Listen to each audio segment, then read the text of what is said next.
Julie Cooper.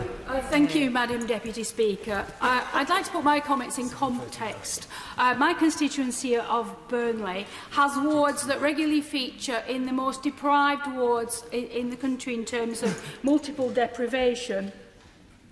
30% of the children in my constituency are growing up in poverty, and in some wards that's as high as 50%. The revenue support grant for my council has been cut by over 50%. Millions of pounds have been taken out of Burnley from services provided by the Burnley District Council and by Lancashire County Council. And I would like at this point to take the opportunity to thank Burnley Council, Burnley's Labour Council, that has so valiantly delivered services and going above and beyond in such difficult times to grow the pie, to deliver the right environment for businesses to grow, with, I have to say, absolutely no support whatsoever from central government, but yet they toil on, and my thanks goes out to each and every one of them. Both Lancashire County Council and Burnley Borough Council have been faced with the unenviable task of rationing out services as these budget cuts have impacted. It is absolutely clear that cuts have consequences. And the level of cuts now are touching every part of our society. We've gone beyond the superficial from taking things like decent roads to drive on. They are something now, luxury, something of the past. No one has an expectation that they can drive their car down a road now in my constituency that is not ridden with potholes. The libraries are closing. The subsidies to the local buses to the rural communities to support many of our vulnerable constituents are no longer available, so these people are left isolated. But we're taking that on the chin. Those are something of the past now, frills of the past. But then I turn to the daily suffering of my constituents on things as important as social care for the elderly.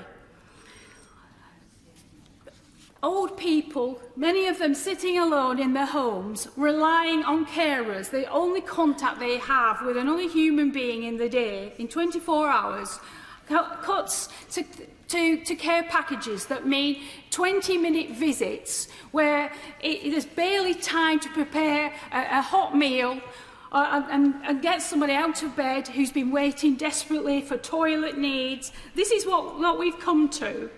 And we're seeing, not surprisingly, the seesawing of old people in and out of hospital.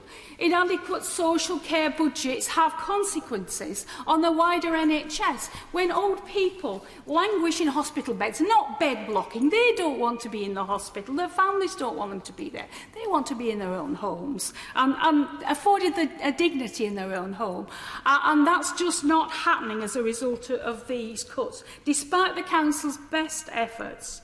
And youth services are virtually non-existent now. No wonder we've seen a rise in youth crime and extra pressures on the youth offending services. The services to support the young people in our communities just aren't there.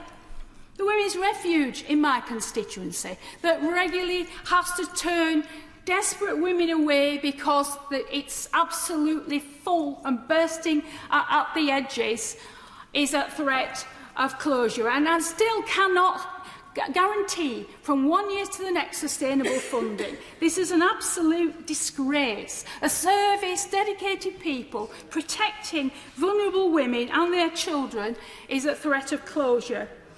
Support services for schools, also absolutely decimated. And one of the saddest areas is the total lack of provision for children with special educational needs, who wait months on end, they and their families, in the first instance for a diagnosis that could even begin to attract some social support. And then when that diagnosis is achieved, the support's just not there. And we've seen a very worrying trend of parents left with no choice but to home educate their children. Yeah. Parents who never sought to take on that responsibility are left with no option but to keep their children at home.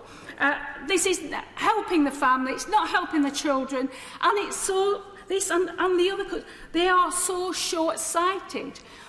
These children are the future of this country. Invest in them and support them now, and they will go on to be economically productive.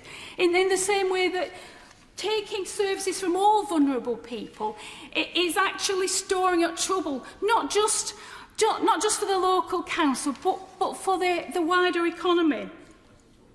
And the Minister said these are all hard. But who is it hard for? It's hardest for the most vulnerable in our society, for the children with special educational needs, for the old people in need of social care packages, for lonely people isolated because the buses aren't there anymore to take them. And so after 9 years of budget cuts, the services have been absolutely savage, and the Prime Minister tells us that austerity is over. Well, I see no sign of it in my constituency, and in fact, the recent consultation with the local education authority, from Lancashire County Council, that has to make further savings of £135 million on top of the savings I've just talked about. And they are currently consulting on reductions in street lighting. Just at a time when police budgets are being cut, we're creating a burglar's paradise. Remodelling of Health Improvement Service, which is actually a withdrawal of support services in the community for those needing alcoholics trying to seek rehabilitation, for smokers trying to quit, people in need of obesity services, all storing up problems for the NHS. A proposal to increase the costs for self-funders accessing daycare services by an eye-watering 15%. Cuts to home improvement services for the disabled and the elderly who need adaptations to be able to live independently in their own home. All counterproductive, all flying in the face of what the government says it cares about. Cuts to welfare rights services. Moving respite breaks for parents of children with life-threatening conditions. Ending the audit of child safeguarding services. Budgets for social care, fostering, adoption and youth offending team all cut. Reduced budgets to support looked after children, and so it goes on. This is the reality. Members on the opposite side might choose to deny that, but this is the reality of a Conservative government refusing to adequately fund local authorities to deliver services that our constituents so desperately need. This can't go on. The people have had enough. And I hope that they're listening to this in my constituency, and I hope that they have appreciated the efforts of the Labour Council in prioritising their needs in very, very difficult times, and they'll remember that next Thursday. Thank you, Madam Deputy Speaker.